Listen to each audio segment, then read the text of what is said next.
강신주의 감정 수업 43번째 오만 사랑을 좀먹는 파괴적인 암세포. 서양 지성사에서 가장 극적인 순간은 18세기 계몽주의 시대였다고 할 수 있다. 지금까지 신으로부터 억압받았던 모든 인간적인 것들이 일순간에 해방되었기 때문이다. 학교에서 매우 엄한 선생님이 갑작스러운 질병으로 수업을 포기하고 병원으로 사라졌을 때 교실 안의 분위기를 상상해보라. 모든 억눌렀던 것들이 화산 폭발처럼 걷잡을 수 없는 열기가 되어 일순간 터져나올 것이다. 바로 이것이 계몽주의 시대 분위기였다. 특히 지금까지 종교적인 이유에서 철저하게 부정되거나 폄하되었던 남녀 사이의 에로스가 긍정되었다는 점은 매우 중요하다. 육체에 대한 긍정이야말로 서양인들에게는 신으로부터 해방되었다는, 그러니까 계몽되었다는 가장 큰 증거일 테니까 말이다. 과거 기독교가 정신적인 사랑의 가치만을 인정했다면 이제 계몽된 이들은 이구동성으로 정신적인 사랑은 반쪽짜리 사랑에 지나지 않다고 선언하게 된 것이다. 아가페적 사랑은 절름발이 사랑에 불과한 것이 되고 에로스적 사랑이 완전한 사랑의 권좌에 오르게 된 셈이다. 사실 남녀 사이에 정신적인 사랑만 있다면 사랑과 우정 사이에 무슨 차이가 있겠는가? 남녀는 살아있는 인간이라면 엄연하게 구별되는 육체적 특징을 갖추고 있다. 남성과 여성의 성기만 생각해 보아도 남성의 육체와 여성의 육체가 서로를 필요로 한다는 것은 너무나 자명한 일 아닌가. 그러니 계몽된 남녀는 아담과 이브처럼 자신의 몸을 부끄러워하지 않을 뿐만 아니라 자신의 몸이야말로 지상에서 이룰 수 있는 가장 큰 행복인 에로스에 이르는 첩경이라는 것을 알게 된 것이다. 바로 이것이 계몽주의가 가진 가장 큰 힘 아니었을까? 그렇지만 에로스의 긍정은 축복만은 아니었다. 이제 남녀는 그의 수반되는 온갖 다채로운 감정들이 만들어 놓은 파도를 감당해야만 했기 때문이다. 그래서 우리는 1782년에 출간된 피에르 쇼델르로 드 라크로의 소설 위험한 관계를 기억해야만 한다. 에로스와 그와 관련된 온갖 감정들을 이 소설만큼 섬세하게 그려낸 작품도 없으니까. 소설은 희대의 바람둥이 발몽 자작과 그의 버금갈 정도의 요녀 메르테유 후작 부인 사이에 벌어진 기묘한 내기 혹은 밀고 당기기로 시작된다. 정숙하기로 유명한 트루벨 법원장 부인을 유혹하는 데 성공한다면 발몽은 후작 부인과 잠자리를 함께하기로 한 것이다. 그렇지만 법원장 부인을 유혹하는 과정에서 발몽은 여인을 정복한다는 단순한 승부욕이나 쾌락을 넘어 진짜 사랑에 빠지고 만다. 일이 복잡해진 것이다. 후작 부인과의 계약에 따르면 발몽은 법원장 부인과 섹스는 해도 그녀와 사랑에 빠져서는 안 되기 때문이다. 어쨌든 발몽은 내기에 이겼으니 에로틱한 하룻밤을 준비하라고 메르테유 후작 부인을 독촉한다.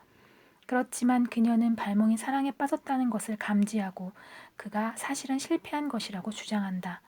그러자 발몽은 후작 부인에게 급히 서신을 보내 그녀가 오해하고 있다고, 자신은 결코 사랑에 빠지는 굴욕을 감당하지 않겠노라고 강변하게 된다. 그러니까 이번에는 지금까지의 사랑놀이와는 다른 겁니다. 그저 항복을 얻어내고 유리한 입장에 서는 것, 자랑하기보다는 오히려 이용하려는 것이 아닙니다. 이번에는 힘겨운 전투를 치르고 치밀한 작전을 사용해서 얻어낸 그야말로 완벽한 승리라고 할 수 있습니다. 혼자 힘으로 어렵게 얻어낸 이 승리가 더없이 소중한 건 그리 놀라운 일이 아니지 않습니까? 그 여자를 정복하면서 느꼈고 또 지금도 느끼고 있는 이 황홀한 쾌감은 바로 감미로운 영광의 감정일 겁니다. 분명히 그렇다고 생각하렵니다. 그래야 굴욕감을 느끼지 않을 테니까요. 노예를 정복했다고 하지만 어떤 점에서는 오히려 내가 예속되어 노예한테 매달려 있는 것인지도 모른다는, 내가 누리는 행복은 나 혼자 안에서 충만할 수 없는 것이라는, 더구나 행복을 즐길 수 있게 하는 힘이 여느 여자가 아닌 그 여자, 단 한 명의 여자에게만 한정되어 있다는 굴욕감 말입니다. 누군가를 사랑하는 순간 바람둥이는 그 수명을 다할 수밖에 없는 법. 그러니 여자를 정복하는 것, 그래서 여자를 노예로 만드는 것 말고 바람둥이에게 또 다른 영광이 어디 있겠는가.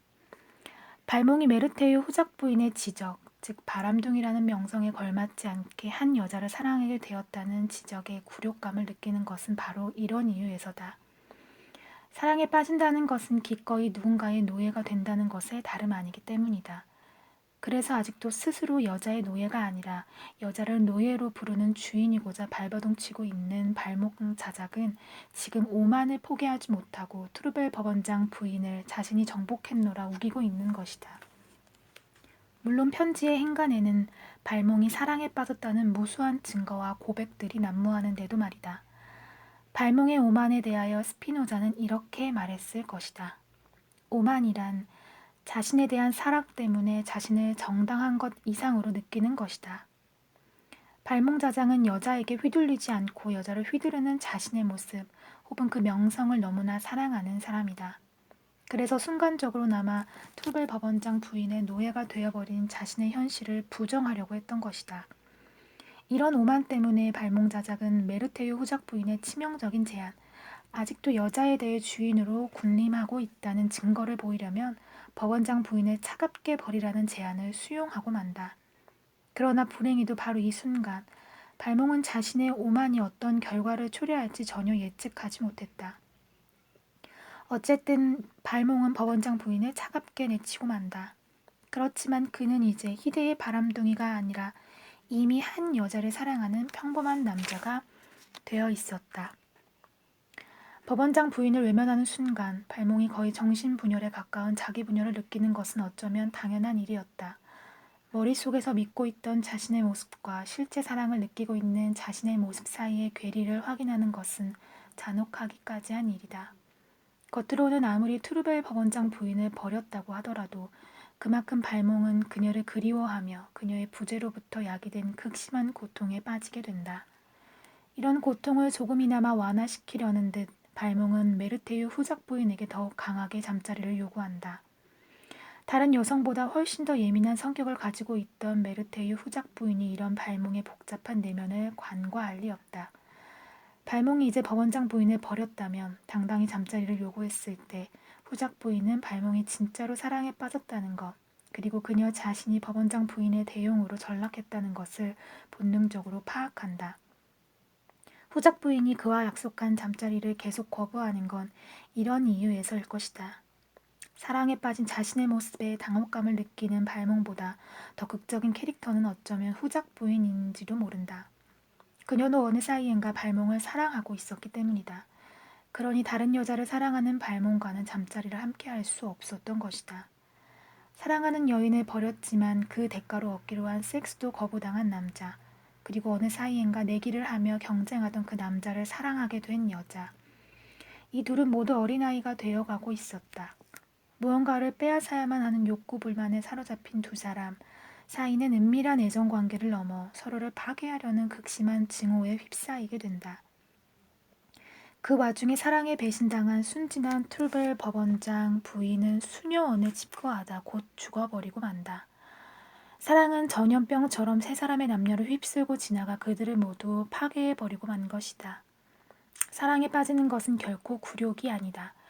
그렇지만 사랑을 굴욕으로 생각했던 어떤 남자의 오만은 이처럼 비극적인 파장을 낳게 되었다. 그렇다. 누군가와 사랑에 빠지려면 우리가 마지막으로 버려야만 하는 것이 바로 오만이다. 그것이 어떤 식의 오만이든지 간에 말이다. 어쩌면 위험한 관계가 보여주고자 했던 것은 바로 이것 아니었을까?